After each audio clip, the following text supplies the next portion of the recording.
আমরা তখনই ওখানে সলভ করতে পারতাম। যদি তার একটু থাপ্পড়টা একটু জোরে লেগে যায়, সে বললেই পারতো যে আমার এটা জোরে লাগছে, এটা কি। আর তাকে যদি আমি মারতামই, সে প্রথম দিন কেন সেটে কমপ্লেন করেনি? গাঁজা খাচ্ছে, তার ড্রাইভার দেখছে, এই যে এটা শুনে আমরা সবাই অবাক হলাম। একটা থাপ্পড়ে বা দুইটা থাপ্পড়ে বা তিনটা থাপ্পড়ে একটু বেশি ব্যথা পেত, তাহলে সে ওটা যদি কমপ্লেন করতো, আমার সংগঠন আছে, আমার ডিরেক্টর আছে, আমি এটা মেনে নিতাম। এটা আমার জন্য 12-15 বছরের ক্যারিয়ারে এটা আমার জন্য অনেক দুঃখজনক। 2 দিন আসলে অনেক কিছু হয়ে গেছে, সবার মধ্যে একটা ভুল ভ্রান্তি কাজ করছে। আমি আসলে আমার লাইফে এরকম লাইভে আসিনি, বাট আমার কাছে মনে হয়েছে যখন একটা মিথ্যা কথা এভাবে কুচ্ছা রটানো হবে, এবং একটা মেয়ে যখন দেখবে যে আরেকটা আর্টিস্ট কথা বলছে না বলে যা তা বলেই যাবে, করেই যাবে, তখন আমার কাছে মনে হয়েছে না, আমার অডিয়েন্স তো এখন একটা ভুল ভ্রান্তিতে আছে, ওইটার জন্য হলেও আমার এটাকে আসলে ক্লিয়ার করাটা খুব important. That's why I am with my team, পুরো টিম। নাইম ভাইয়া আছে, শিমুল কাকা আছে, ইচ অ্যান্ড এভরিওয়ান। সো আমি চাই যে ব্যাপারটা ঘটে গেছে কালকে, সেই ব্যাপারটা নিয়ে যদি আমার যে আর্টিস্ট, যে ফিমেল আর্টিস্ট যতগুলা কথা বলেছে, আমি ডিউ টু রেসপেক্ট তাকে বলতে চাই যে সে যদি আসলে একটা থাপ্পড়ে বা দুইটা থাপ্পড়ে বা তিনটা থাপ্পড়ে একটু বেশি ব্যথা পেত, তাহলে সে ওটা যদি কমপ্লেন করতো, আমার সংগঠন আছে, আমার ডিরেক্টর আছে, আমি এটা মেনে নিতাম। যে সে শুধু আমার কাজটার ব্যাপারে কথা বলেছে যে আচ্ছা আপু আমাকে একটু জোরে মারছে, বাট সে আসলে সংগঠন হোক, ডিরেক্টর হোক, কারোর সাথে কোনো কথা বলেনি। সে ডিরেক্ট চলে গেছে লাইভে গিয়ে পুরো বিশ্বকে জানালো। এতে আমরা অনেকেই চিনলাম তাকে, আরো ভালো মতো চিনলাম, যারা আমরা চিনিও না, সমস্যা নেই।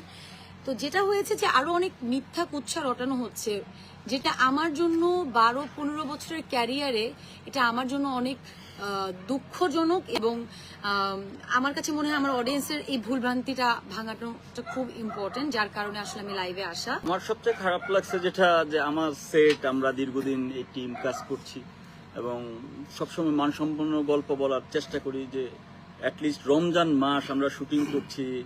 আমার সেটে মানে একটা ইন্টারভিউ দেখলাম, আমি খুব অবাক হলাম।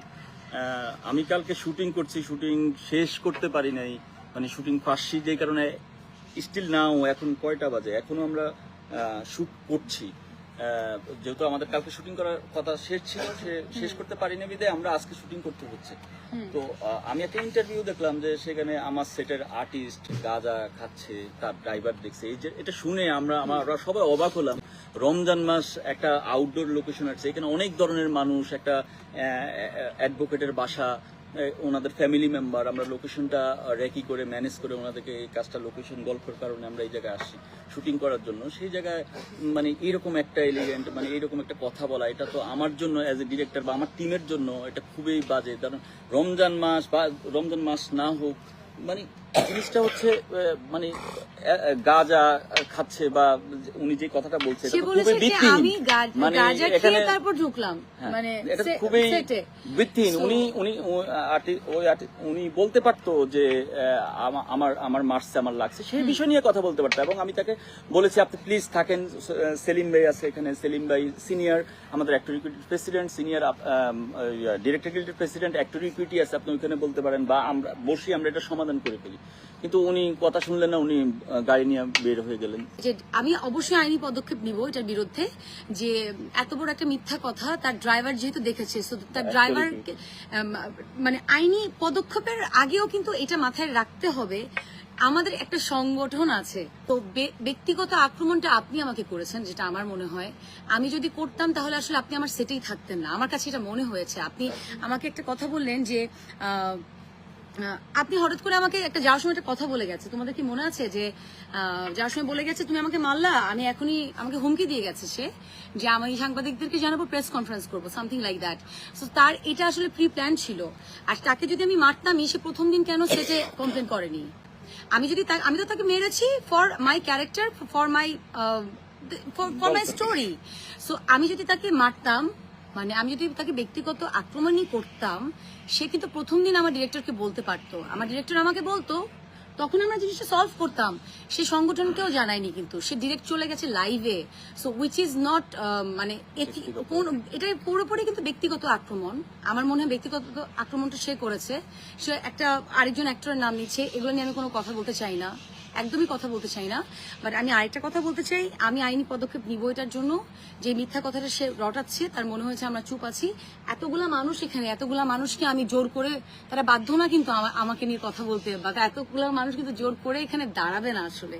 সো আমি এটা দেখার পর আমার কাছে আসলে খুব খারাপ লাগলো। আমি রিঙ্কু ভাইকে বললাম যে রিঙ্কু ভাই, it has to be stop নাও।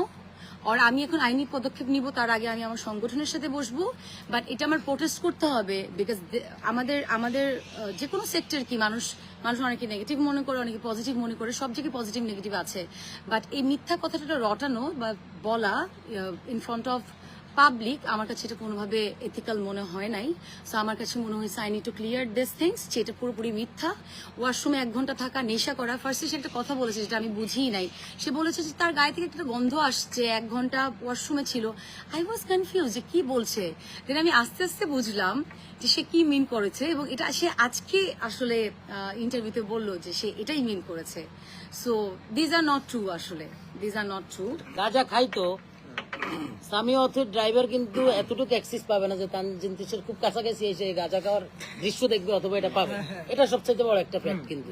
তো আমরা এটা কিন্তু আসলে এই ফ্যাক্টটা এরকম না, এটা ব্যক্তিগতকরণ করা হচ্ছে আর কি, যেটা বিষয়। সে অলরেডি আমাদেরকে ফাঁসি দিয়ে কালকে চলে গেছে, যেটা আমাদের I have to say that. Even আমি কালকে আমার সংগঠনকে যেমন জানিয়েছি, আমাদের সেটে কিন্তু আমার বাবাকে একটা করছে সেলিম ভাই আমাদের সেটে ছিল, সেখানে সেলিম ভাই সেটে ছিল, তার সাথে কথা বলেনি। আমরা তখনই ওখানে সলভ করতে পারতাম, যদি তার একটু থাপ্পড়টা একটু জোরে লেগে যায়, সে বললেই পারতো যে আমার এটা জোরে লাগছে, এটা কি।